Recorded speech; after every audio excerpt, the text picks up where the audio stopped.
week, this story's out in the Observer.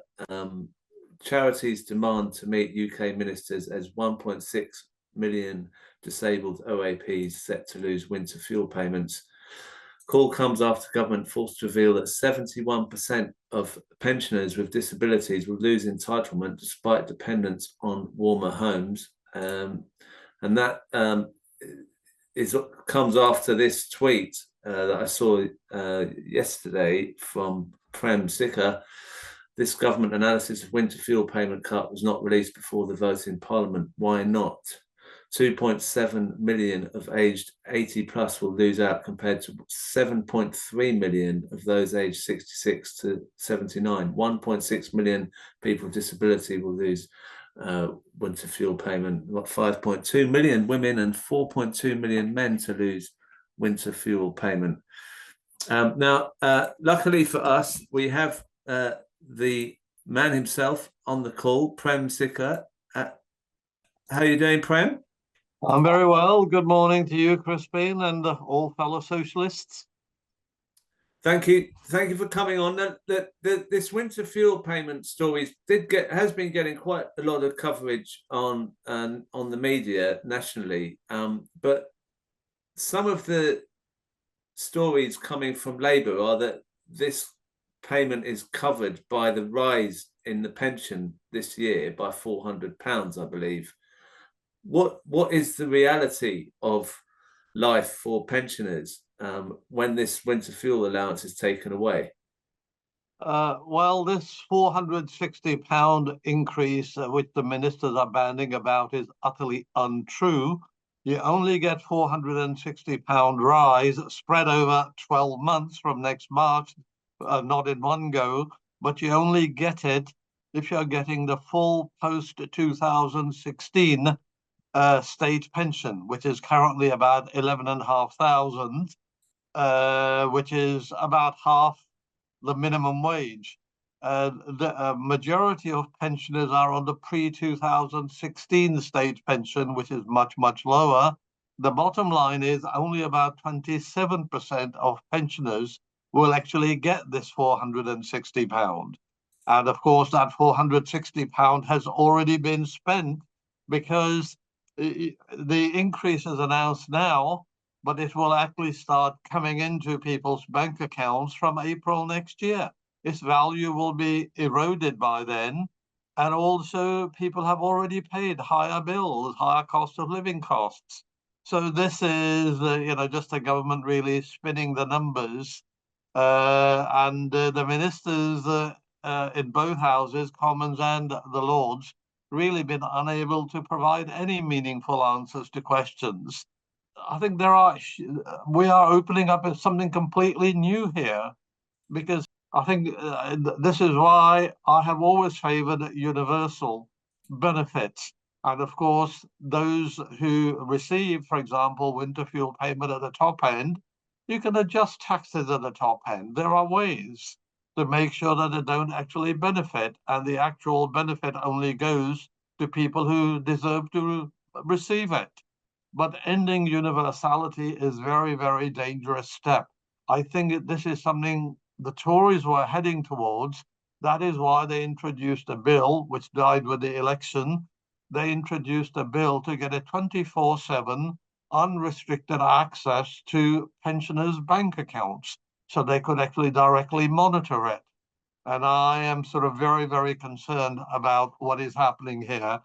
But it is not just you put up my tweet earlier, it is not just those 10 million pensioners who are going to lose the winter fuel payment. Then there are others who intentionally or unintentionally, in my view, intentionally, are going to be deprived of the winter fuel payment because it is means tested and the numbers are very, very low. £218.15 a week for a single pensioner, £332.95 for a couple, and currently 1.4 million pensioners get pension credit. 880,000 don't. I sat down with a pensioner trying to help her to fill this form, which has 243 questions on it. 4 hours later, she just gave up. She does not have any access to a computer, okay? For some reason, people don't seem to be able to download the form onto an iPad, and I pointed that out to the minister that there must be a problem with the way the whole thing has been set up. I went to my pharmacist and people talked to me about it. And one lady said she'd been trying to fill it for the last 6 weeks and actually gave it up. People can phone in to DWP, and I'm told people are very helpful. That is, if you manage to get through. If you wait for half an hour, you get cut off. You're in a line. So you've got to start again. So currently 880,000 pensioners are eligible for pension credit, but they don't claim it because for some reasons I just given. And that then leaves other pensioners who are caught between the poverty line, which is 60% of median wage, and the ceiling for pension credit. So altogether, it is estimated about 1.6 million pensioners will be worse off who are currently getting winter fuel payment, but will not get it because they haven't got the technology. They simply can't cope with the bureaucracy. They are perhaps too proud. Some people told me, because I went to my local community centre and I stood outside just talking to some people, and I said, well, why don't you claim your pension credit? One person said, used to go to the local library to use a computer, but actually local library is now shut. Lots of local library has simply vanished. So people are just not going to be, able to claim this, and there's going to be a massive consequence. Last winter, there were 5,000 excess pensioner deaths due to cold, and I think the numbers will actually double. And the government scored a massive own goal for the next 5 years. The headlines will be every January, February, March, April, May. Every time a senior citizen passes away due to lack of heating, there will be a headline, Labour killed them. And I have no idea why the government's introduced this crazy piece of legislation when there were many other viable, effective alternatives. And they're not even going to save 1.4 billion, which they said, because they have told us absolutely nothing about the cost of processing the extra claims for pension credit and winter fuel payment. And when you have a cliff edge for claiming any benefit, there are always disputes at the boundary. So there will be, you need a procedure for dispute resolution. Pensioners, one pensioner told me at this community centre, well, I go to cinema every 2 weeks with friends. They go to senior cinema. I think they pay about £4.99. And they said, well, that we will no longer be doing. So you can see there will be less economic activity. Pensioners spend most of their money in local economy, so there will be consequences for local economy. And again, talking to a doctor told me that, just gave me one example, said last year so-and-so was very ill because of hypothermia, and this person spent over 3 weeks in hospital, and the estimated cost of that is about £20,000. So the government hasn't told us what the impact of this law is going to be on the NHS, on GPs, and it is absolutely crazy piece of legislation. No consultation, it wasn't in a manifesto, no full impact assessment, though we now learn that they had a sort of impact assessment, but they didn't tell us anything about it before we voted in Parliament. Can I just play a couple of clips that sort of, you've highlighted how dangerous this legislation is, or this decision. This is a clip of Wes Streeting on morning TV show. The winter fuel allowance. You have done a report, as I understand it, that sits possibly on your desk, looking at the assessment in terms of the potential health impact of the changes your government has brought in. Why can the public and the media not see that report? Well, there's no such report, and there's no such report on my desk. So you have never, can I check that? So you brought in this policy, which is removing the winter fuel allowance from many, many people. I know some will keep it, but under the changes, many will not. You did not do an assessment to see whether that could impact harmfully on people's health. The Chancellor will publish in the normal way the impact assessment for all of her fiscal decisions at the budget and the spending of That's not answer the question. With greatest respect, allowance. there was no review. You didn't do a health review impact into that decision. That did not happen. Because pensioners will still be better off this winter, even after the changes to the winter fuel allowance. I'd just like to play, that's one clip. I'd just like to play one other clip to hear what you think about this clip as well. This is Peston talking about the Winterfield Allowance. I've just had a whole number of what I regard as slightly surreal conversations with senior members of the government about why they did it. And one of the themes that they keep coming back to with me is that the Treasury said to them that if they didn't do this cut, it would lead to a trust moment, that the City of London investors would turn against them, that gilt prices would fall, that sterling would fall. And there are only two possible explanations. One is they're making it up, which I don't think they are. I think they genuinely think this is what some people in the Treasury said. If people in the Treasury said this, then this is frankly not the institution that it once was, because, I spend quite a lot of time talking to people in the city, and I've talked to people, people controlling really huge sums of money, billions and billions, about this. And when I say to them, would there have been a market reaction if Labour hadn't done this? They genuinely laugh. I mean, they think it's a nonsense. So, maybe the Treasury did say it. As I say, if they did, the Treasury's taken leave of its senses, or they had some ulterior motive, like they wanted to bully the government into doing this. I mean, I should be clear, the Treasury has wanted to scrap this universal entitlement for years. They think it's a bad use of money. They think means testing is a much better approach. Yeah.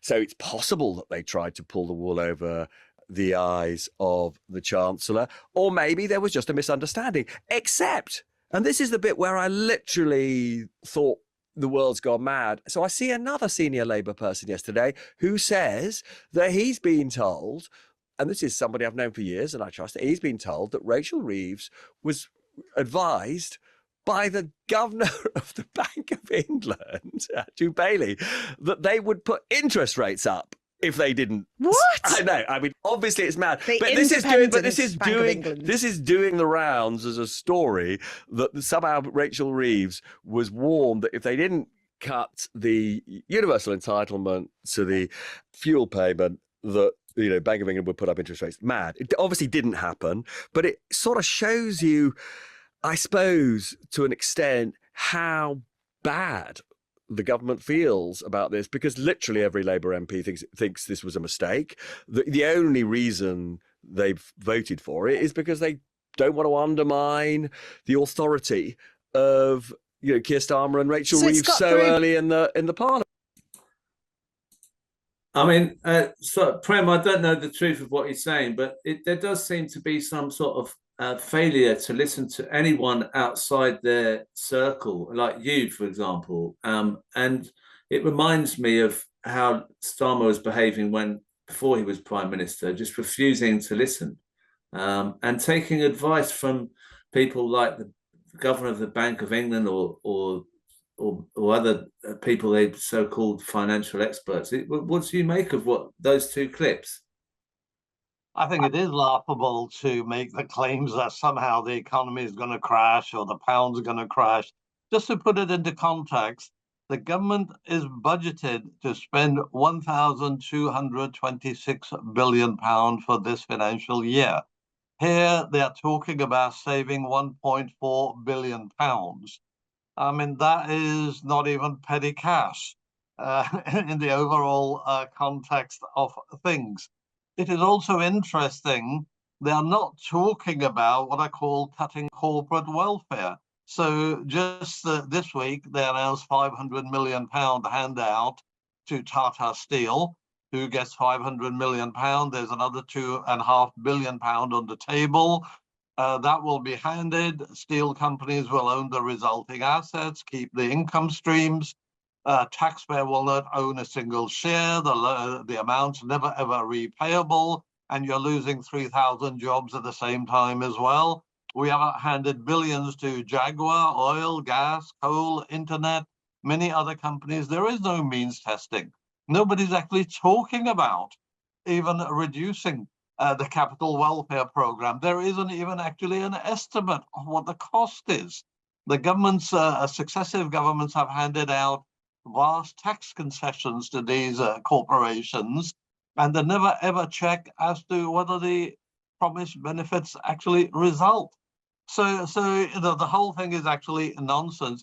I keep wondering whether it is one way the government wants to force more pensioners to go to work, because they keep talking about reducing benefits and forcing people to work, whether this is part of that particular strategy. It is also to create fear into the working class and be more obedient of whatever the big business and the governments want. We also, the government then tells us we want to reduce debt. So we had a bill go through the Lords this week. It's called the Office of Budget Responsibility Bill. And I was the only person in the Lords who asked some searching questions about that. So ever since we had OBR, since 2011, our economy has flatlined, okay? We have queues at the NHS. People can't afford, more people going into poverty.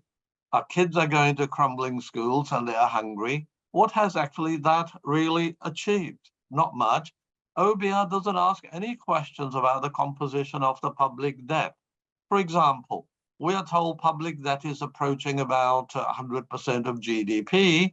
If you believe those numbers, it includes about £1 trillion, which is not really relevant to debt. For example, quantitative easing is included in that public debt, and other strange things. Network Rail is owned by the government, but Network Rail's borrowing is included in public debt, but its assets are not included, not netting it off. If you want to net that off, those Network Rail liabilities completely disappear. So again, why are they inflating these numbers? Because that justifies austerity, that justifies privatizations, that justifies handing the public services, NHS, to corporations and private equity. That is the real agenda, to make us all subservient to corporations so that we end up with governments of the corporations, for the corporations. And it is not just public debt. There is new disquiet in the government circles about household debt. Household debt is about £2.3 trillion, and it includes £240 billion of student debt, on which 8% interest is charged. Who on earth is paying 8% on their mortgage? Government isn't paying that, companies are not paying that, but they got to disable the younger people. We have about £3 billion of energy debt already. So what is the loss of winter fuel payment and higher energy bills going to do?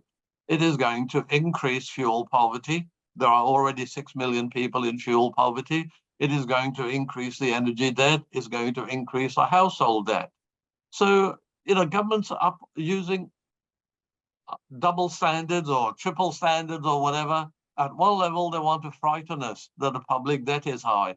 And this week, the Office of Budget Responsibility said that by 2050, the public debt would be about 300% of GDP. My God, that organization can't forecast 1 year ahead. And they are forecasting, 26, 27 years ahead. Impossible to do that. But it is all part of the project to create fear, all part of the project to create conditions to deprive people of services. And that is why I worry. The loss of this universality of winter fuel per payment, that they're creating arguments, conditions under which they can say, okay, you will pay X pound to see a GP every time you go to A&E, you've got to pay this. And if you have income above a certain level, you can't access NHS. And that is what we are really up against, and that is what we really need to tackle. I have to ask you this because you're a Labour peer. What do you think of Labour? I mean, how do you stay in Labour? Well, I think I am within the broad history of Labour, what I call for and what I talk about and what I advocate, I think the current leadership is the outlier. They are not really within the Labour tradition. So there are a bunch of us who are within Labour tradition. I think we already seen the backlash against the winter fuel payment. It's not really been much reported in the media. There have been a number of by-elections for council seats where Labour last won with a big majority. Every one of them has been lost. And I think there is a huge danger that this government will be a one-term wonder. And certainly they are in office because the right-wing vote split between the Tories and Reform. So rather than consolidating their traditional base, the current leadership is alienating. So I think the future is bleak. And they really got to change their entire policies and do something for the working class, ordinary people who are longing for change, who were promised change. And instead, what do we get? Putting children into poverty, those needing social care, their bills uncapped, depriving senior citizens, especially poor senior citizens, of winter fuel payments. And they are also now going to dilute the workers' rights reform as well. Now they're talking about possibly outlawing what they call exploitative zero-hour contracts. Once upon a time, they talked about outlawing all of them. So they are busy using language to create exceptions, and that is very, very worrying. So my role is really to raise uncomfortable questions the best I can in the House and outside as well. Well, you do a fantastic job, Prem, and your tweets are very good. Your social media work is fantastic, as well as what you're doing in Parliament, and also what you say on here. So thank you for coming on again.